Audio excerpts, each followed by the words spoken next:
نتوسل بالحبابة والبتول المستطابة والنبي ثم الصحابة فعسى دعوة مجابة نتوسل بالحبابة والبتول المستطابة والنبي ثم الصحابة فعسى دعوة مجابة. Wajib ya nyaksiin pemotongan hewan kurban? Enggak wajib. Sunnah, iya. Jika tidak membuatmu jadi kena dosa. Maksudnya gimana? Kalau dengan kamu mengerjakan sunnah, melihat saat hewan kurbanmu dipotong, membuat kamu desek-desekan sama laki-laki, ngelihat hewan kurban dipotong hukumnya sunnah, desek-desekan sama laki-laki hukumnya haram. Apalagi ulala tahu, saya tuh nggak bisa loh ngelihat daging kurban, ngelihat darah. Tapi kan katanya ini ya sunnahnya ya. Ya udah dah. Mana desek-desekan sama laki-laki habis ngelihat kurban potong darahnya pingsan. Akhirnya malah digotong sama laki-laki. Masya Allah. Itu dosanya jadi berapa banyak tuh kan. Udah gak usah ikut-ikutan lihat. Enggak wajib teman-teman. Artinya bahwa kalau kurbanmu itu dipotong di tempat yang jauh darimu, ya udah. Enggak apa-apa juga. Karena memang enggak lihat bukan berarti enggak sah. Gitu kan? Enggak apa-apa, yang penting jadi hewan kurban dan dipotong. Begitu. Dulu almarhumah Hubabah Maryam suka titipin saya kurban untuk dipotongkan di daerah kami sana di Indramayu. Artinya bahwa beliau tidak melihat kan hewan kurbannya saat dipotong gitu ya. Enggak jadi masalah dan tidak mengurangi kefadilahan kurban itu sendiri. Malah dapat fadilah yang lain. Karena waktu saya tanya Hubabah kenapa Hubabah nitipin kurban ke tempat saya. Kata beliau, Halimah, di tempat kamu kan di kampung kan ya, di Indramayu gitu. Kamu bisa bagi-bagiin nak kepada orang-orang yang memang jarang-jarang makan daging, nerimanya seneng. Kalau di tempat kami nih kambing keleleran. Maksudnya daging kambing banyak banget gitu. Orang udah gak seneng lagi nerima daging karena memang hari-hari mereka memang sudah makan daging. Jadi dapat pahala yang lebih menyenangkan orang-orang fuqara masakin. Gitu kan? Nah, nyenengin orang pahalanya besar gitu. Itu yang mungkin lebih dicari lagi sama Hubabah gitu ya. Sehingga sekalian saya muliakan, itu hukumnya kurban. Namanya sunnah alal kifayah. Sunnah alal kifayah. Kayak fardu alal kifayah, kan fardu kifayah tuh.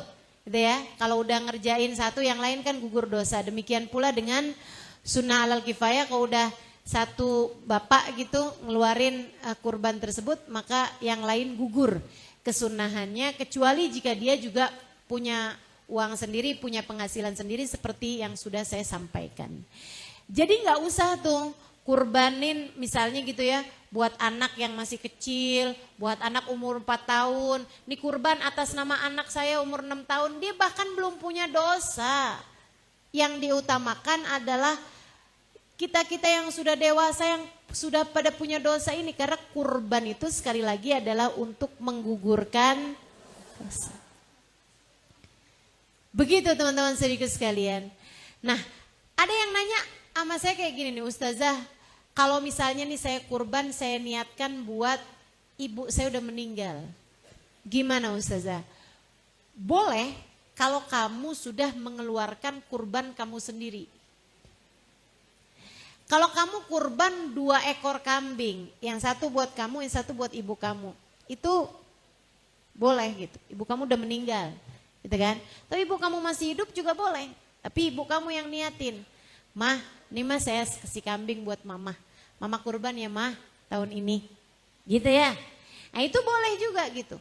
Tapi kalau kamu punya satu, sebaiknya niatkan diri kamu sendiri. Kenapa? Karena ini urusannya mendosa. Dosa kamu kan juga banyak. Iya kan? Niatin buat diri kamu teman-teman sekalian. Nah lain kalau kamu potong sapi misalnya gitu. Sapi kan bisa untuk 7 tuh. Bisa untuk bertujuh. Niatin buat suami nih misalnya gitu ya. Potong 1 ekor sapi gitu. Buat suami, buat istri, buat anak yang udah balik gitu kan. Misalnya gitu. Ada 2 orang nih udah balik nih, udah pada punya dosa kan kalau udah balik gitu ya. Ada 2 orang misalnya gitu. Berarti kan udah 4 tuh. Siapa lagi ya kita niatin ya kan bisa boleh 7. Ya udah deh, ibu saya udah meninggal misalnya gitu. Bapak udah meninggal juga misalnya gitu. Bapak mertua gitu kan. Nah tuh. Dan niatin seperti itu silahkan aja gitu. Tapi jangan melewatkan kurban dari diri sendiri dulu gitu. Ini tuh kayak urusan make masker di pesawat itu loh.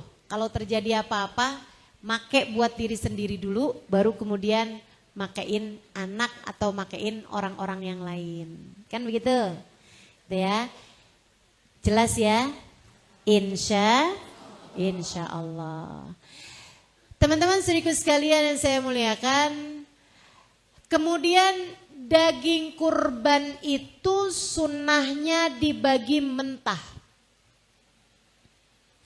Sunnahnya dibagi mentah. Berbeda dengan daging akekah. Kalau akekah sunnahnya dibagi matang. Akekah sunnahnya dibagi matang, masak yang agak manis. Kalau itu mengakekahkan anak kecil. Ya. Emang orang gede bisa diakekahkan Ustazah. Nah, teman-teman, kalau akekah itu masuknya dari hari lahir. Jadi begitu lahir tuh sunnah diakekahkan. Kalau belum lahir belum sunnah. Saya sekalian akekah deh ini. Idul Adha nih. Anaknya mana? Masih 8 bulan. 8 bulan lahir? Enggak, 8 bulan dalam kandungan. Enggak kena tuh, enggak boleh. Jadi udah lahir dulu baru sunnah diakekahkan. Begitu lahir aja udah sunnah diakekahkan. Tapi bagusnya hari ke-7 kelahiran. Hari ke-7 kelahiran. Apa tuh hari ke-7 kelahiran? Jadi kalau hari lahirnya hari Senin, akekahnya hari Minggu. Bukan seminggu habis lahir, bukan. Tapi hari ke-7 kelahiran. Hari ke-7 kelahiran tuh kalau lahir Senin. Senin hari pertama dihitung tuh. Hari Seninnya kan hari lahir pertamanya Senin. Selasa, Rebo, Kemis, Jumat, Sabtu, Minggu. Jadi hari Minggunya tuh sunnah akekah barengan sama dikasih nama, barengan sama dicukur rambut. Kesunahan buat bayi di hari ke-7 kelahiran. Teman-teman sekalian yang saya muliakan, akekah tersebut itu ya. Yaitu dengan dipotongin kambing. Kalau kurban itu kan pilihannya nomor 1 unta. Walaupun di Indonesia jangan kurban unta. Itu kayaknya dapat nyuri dari kebun binatang. Jadi nggak boleh, nggak usah korban unta, ya. Kemudian sapi atau kerbau, kemudian yang ketiganya kambing. Nggak ada yang keempatnya, nggak ada urutan keempat, nggak ada ya. Ustazah ayam gimana Ustazah? Ayam jago dah Ustazah gedean, nggak bisa gitu, nggak boleh. Ustazah gimana kalau keluarga kita nggak ada yang suka kambing? Jadi kita ganti tuh dengan 20 ekor ayam. Seharga 1 ekor kambing. Nggak kena teman-teman, nggak kena. Nggak boleh. Pokoknya paling akhir adalah kambing. Begitu ya, adalah kambing. Walaupun memang ada pendapat dari Sayyidina Ibnu Abbas. Nah, ini boleh dirujuk di kitab I'anatul Talibin ala Syarhi Fathil Mu'in. Di bab tentang udhiyah, pendapat Sayyidina Ibnu Abbas dari hadisnya Nabi Muhammad kepada Sayyidina Bilal. Jadi Nabi itu pernah habis selesai hari raya gitu ya, kayak mungkin sorenya atau malamnya gitu. Nabi lagi kumpul sama sahabat, Nabi Muhammad nanya gitu. Abu Bakar kurban apa? Unta Rasul. Kamu Umar, misalnya gitu ya. Kambing Rasul. Kamu Tolha, misalnya gitu. Ada beberapa sahabat ditanya sama Nabi tentang dia kurbannya apa. Sampai Nabi kepada Bilal. Kamu Bilal, potong ayam Rasul. Nabi itu senyum gitu. Maksudnya Sayyidina Ibnu Abbas kalau nggak ada ayam, Nabi kayaknya bakalan negur Bilal gitu. Kagak-kagak aja kamu Bilal, misal gitu. Misal gitu ya. Akan tetapi teman-teman, para ulama yang lain bersepakat bahwasanya jumhurul ulama tuh mayoritas ulama bersepakat bahwasanya kurban itu ya cuman sampai kambing aja, nggak turun ke ayam. Oh tapi hadis itu kayak gimana tuh? Ya itu makanya Nabi senyum karena ya nggak ada sebenarnya ayam. Itu mah cuman khusus Bilal aja tuh. Makanya Nabi senyum gitu, kayak Nabi bilang, nanti kagak-kagak aja Bilal gitu. Dan itu kayak semacam kekhususan buat Sayyidina Bilal. Saya sampaikan ini bukan untuk membuatmu hore, kurban ayam. Tahun ini ikutan Sayyidina Bilal bin Rabah. Enggak gitu teman-teman, enggak gitu. Tapi saya sampaikan ini untuk membuatmu yang mungkin kapan ya bisa kurban ya. Tiap tahun boro-boro udah kebeli kambing. Beli ayam aja, ayam goreng di Kentucky itu juga udah kalau lagi ulang tahun aja kayaknya. Nah kalau kamu ngerasa kayak nggak bisa dapet gitu harta yang cukup untuk bisa kurban, ya udah deh potong ayam aja. Ikutan sama Sayyidina Bilal bin Rabah. Tapi niatnya bukan niat kurban, niat belajar kurban.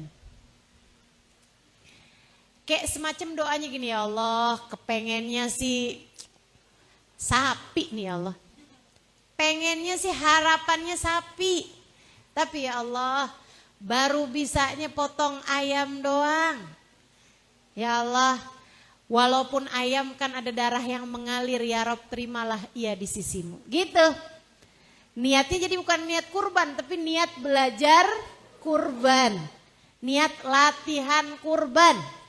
Teman-teman sekalian, niat kurban kecil deh gitu, mini kurban.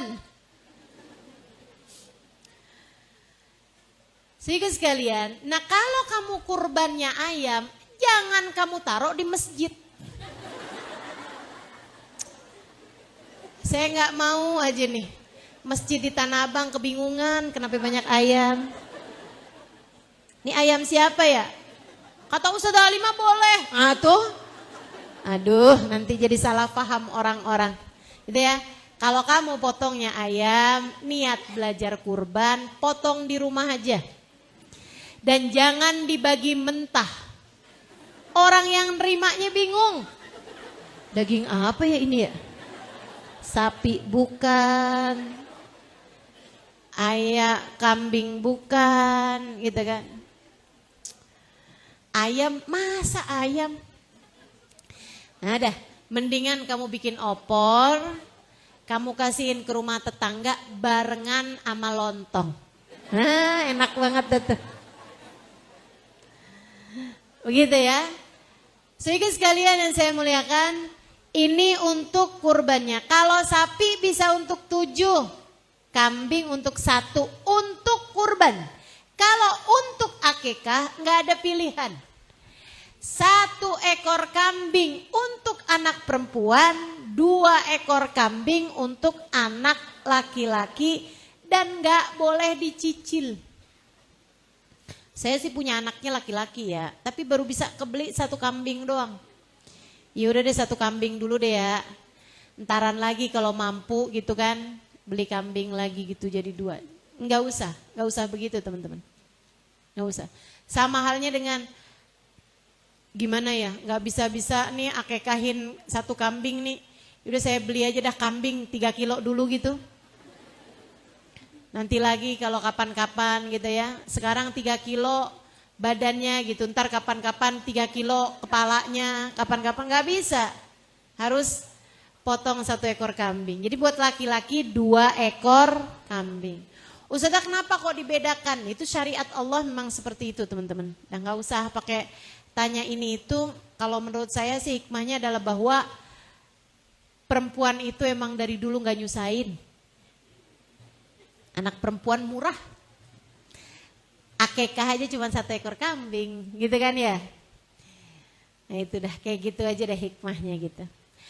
Saudaraku sekalian saya muliakan, anak perempuan 1 ekor kambing, anak laki-laki 2 ekor kambing. Dipotong paling bagusnya hari ke-7 kelahiran, udah boleh dari sejak tanggal 1 dan waktunya panjang selama hidupnya anak tersebut. Bahkan kalau anaknya meninggal dunia orang tuanya belum pernah akekah, ya udah gak apa-apa juga deh akekahin. Gitu ya. Nah sampai ada anak belum diakekah, sampai orang tuanya meninggal, dirimu nih misalnya, belum diakekah. Karena orang tua sepertinya juga emang gak terlalu mengerti juga urusan akekah mungkin. Atau kamu rasa kayak orang tua saya gak pernah mampu deh untuk beliin saya kambing dulunya misalnya gitu. Nah sekarang ketika kamu mampu silahkan akekahkan dirimu sendiri. Karena sallallahu alaihi wasallam aqa'an nafsih. Dulu Nabi Muhammad itu bayar akekah atau menyembelih akekah untuk diri beliau sendiri. Jadi gak apa-apa, jangan sedih. Orang tuamu belum mengakekahkan, kamu akekahkan diri sendiri aja kalau memang kamu mampu. Dan ini teman-teman saudara sekalian, Nabi Muhammad dulu mengakekahkan diri beliau sendiri. Gitu ya. Bayar 1 ekor kambing atau sembelih 1 ekor kambing, kemudian kamu masak. Kalau akekah itu sunnahnya dibagi mateng. Sunnahnya lagi teman-teman saudara sekalian, dimasaknya agak manis, tafaulan, biar anaknya juga jadi anak yang manis. Manis akhlaknya, manis kepribadiannya, menyenangkan gitu ya. Jangan jadi anak yang asem bener nih anak. Jadi anak yang pahit gitu kan, jangan. Sedikit sekalian saya muliakan, dan sunnahnya dipotong tidak di tengah-tengah tulang. Ini kalau akekah. Kalau akekah, tulangnya tuh jangan dipotong di tengah-tengahnya. Tapi potongnya di persendian-persendiannya. Gitu. Kalau akekah, sunnah ya. Kalau misalnya dipotong biasa aja Ustazah gak apa-apa juga. Tapi bagusnya tuh kayak gitu. Kalau akekah, makanya memang beda-beda tuh. Makanya mesti bilang, biasanya sama tukang potong tuh, saya potong kambing akekah. Nah itu biasanya kalau tukang potong yang memang ngerti agama gitu ya, itu biasanya dia akan paham gitu. Cara motongnya agak berbeda dibandingkan daging kurban sama daging akekah. Teman-teman sekalian, dimasak dalam keadaan agak manis, mungkin semur gitu ya. Dibagikan kepada orang-orang atau kamu undang orang untuk makan akekah di rumah. Apa fadilahnya akekah? Nabi Muhammad menyampaikan, inna haqqul maulud. Haknya anak yang dilahirkan dari orang tuanya. Jadi kayak kewajiban orang tua kepada anak. Hak anak dari orang tua. Ada 3 kata Nabi Muhammad. Yang pertama an yusammi bismin hasan, diberi nama dengan nama yang baik. Yang kedua an yu'ak untuk diakekahkan, dan yang ketiganya an yurabbih tarbiyatin hasanah, dididik dengan didikan yang baik. Itu hak anak dari orang tua mendapatkan 3 hal ini. Nama yang bagus, diakekahkan, dan dididik dengan didikan yang baik. Jadi sebagai orang tua, kamu akekahkan anak-anakmu, bagian dari kamu menjalankan syariat agama Allah SWT. Selain dari kedua hal tersebut ya, kasih nama dengan nama yang bagus. Bu, ngasih nama anak jangan sembarangan aja. Buka di Quran. Ada di Quran Hawiyah. Anak kasih nama Hawiyah. Wa ma adraka ma hiya narun. Tahukah kamu apa itu hawiyah? Ia adalah api yang sangat panas membakar. Ya Allah. Tega nian. Jangan ya kalau si nama anak dengan nama yang bagus-bagus. Kayak apa Ustazah nama yang bagus? Nama yang bagus tuh unsurnya tafaulan atau tabarrukan. Tafaulan itu nama yang artinya bagus. Gitu ya, nama yang punya arti yang bagus. Kayak Abdullah itu kan artinya bagus. Faiza artinya perempuan yang berhasil, perempuan yang beruntung, perempuan yang sukses gitu kan ya. Jangan kasih nama Fashila. Fashila tuh gagal, kurang beruntung gitu, jangan. Kasih nama dengan nama-nama yang bagus. Anak dikasih nama Murroh. Apa tuh Murroh? Pahit.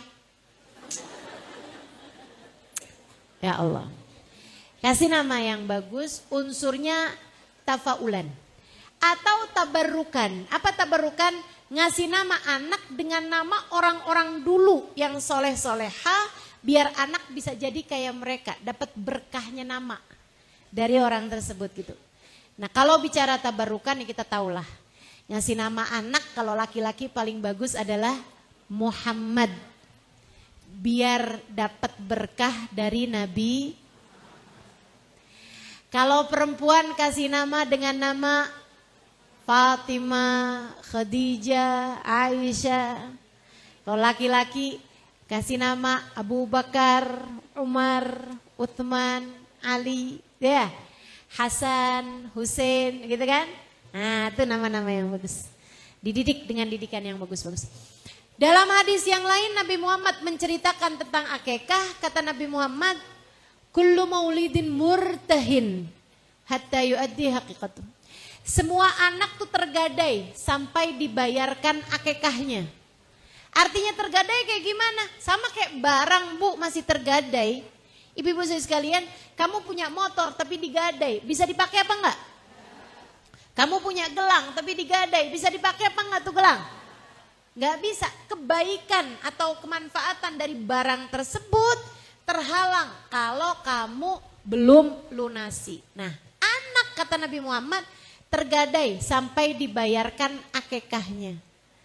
Dalam artian semua kebaikan yang dilakukan anak tuh orang tua dapat serta pahalanya loh. Kecuali kalau anak tersebut belum diakekah, masih tergadai gitu. Masih belum lancar aliran kebaikan-kebaikannya anak pada orang tua kalau belum diakekahkan. Nah jadi kalau kamu udah mampu untuk bayar, bayarlah akekahnya. Ustazah boleh enggak satu kambing diniatin akekah juga, kurban juga? Ini pertanyaan rumit. Bolehkah satu kambing Ustazah diniatkan akekah juga, diniatkan kurban juga? Karena saya nih belum pernah akekah Ustazah, sekarang ini datang kesunahan kurban hari raya Idul Adha. Boleh gak saya beli kambing, saya niatin akekah juga, saya niatin kurban juga? Boleh apa gak boleh? Sok-sokan jawab. Bilangnya gak tahu gitu kan. Biar saya jawab. Ini adalah pertanyaan yang lama ada di benak saya cari di kitab kagak nemu-nemu. Akhirnya saya tanyakan kepada guru saya Sayyidil Habib Zain bin Smith. Mufti Syafi'i di kota Madinah.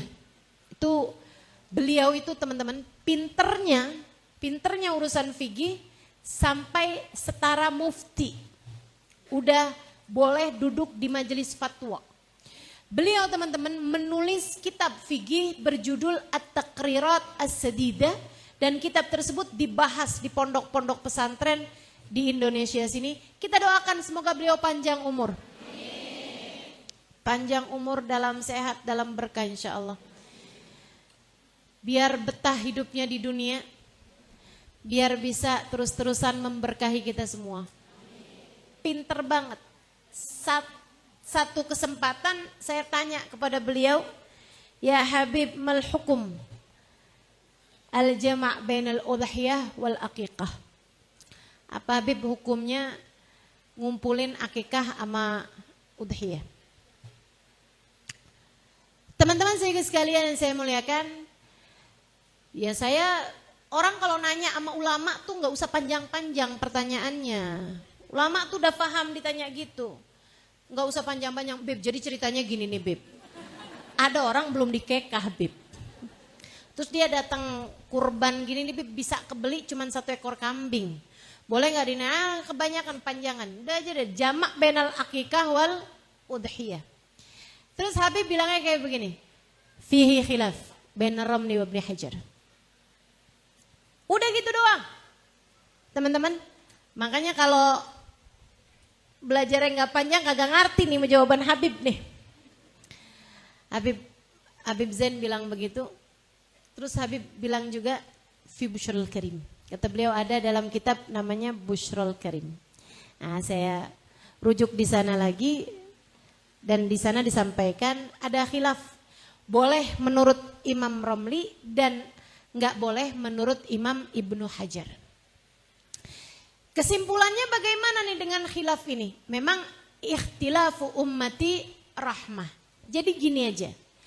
Kalau kamu adalah orang mampu yang bisa akekah juga, entaran lagi juga nabung bentaran, kamu bisa kurban juga. Atau ini lagi waktunya kamu bisa kurban. Nanti nabung lagi asal kamu nggak buru-buru kebeli tas baru, sepatu baru, kamu juga bisa bayar akekah juga, sendiriin aja. Biar kamu penuh dapat pahalanya. Yang sekarang kurban, ntar lagi akekah. Gitu teman-teman. Khurujan minal khilaf, biar keluar dari khilafnya para ulama. Tapi kalau kamu adalah orang yang seperti yang tadi saya sampaikan, mau nabungnya susah nih. Alhamdulillah bisa kebeli kambing 1 nih sekarang, bisa dapat uangnya buat kebeli kambing 1. Niat akekah juga, peniat kurban ya. Kalau misalnya saya niatin akekah, berarti saya nggak dapat pahala kurban. Dan belum tentu tahun depan bisa kurban. Sekarang alhamdulillah nih, dapat rezeki, habis jadi maklaran rumah. Misalnya gitu. Nah teman-teman sekalian, kalau memang begitu kondisinya, ya udah 1 kambing tersebut niatkan akekah sekaligus kurban. Dilaksanakannya dengan cara kurban apa akekah? Ya karena memang waktunya kurban, silahkan laksanakan dengan cara kurban. Artinya dibagi dalam keadaan mentah. Gitu teman-teman saya sekalian.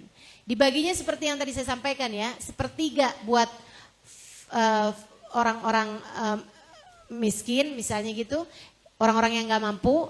Kemudian 1/3-nya lagi dibagikan kepada tetangga-tetangga, kerabat-kerabat gitu ya. Kemudian 1/3-nya lagi silahkan ambil untuk diri sendiri. Bagusnya ngambil untuk diri sendiri teman-teman. Yang diambil bagusnya hati. Kemudian lebihnya lagi kalau kamu mau ambil adalah paha dari kambing tersebut. Paha depan belakang. Belakang lah, depan namanya bukan paha, tangan. Kok salah-salah nih kan. Dah bismillah. Begitu ya. Itu hukumnya akekah dan kurban. Natawassal bil hubaba wal batulil mustataba wan nabi thumma sahaba fa'asa dawa mujaba. Natawassal bil hubaba wal batulil mustataba wan nabi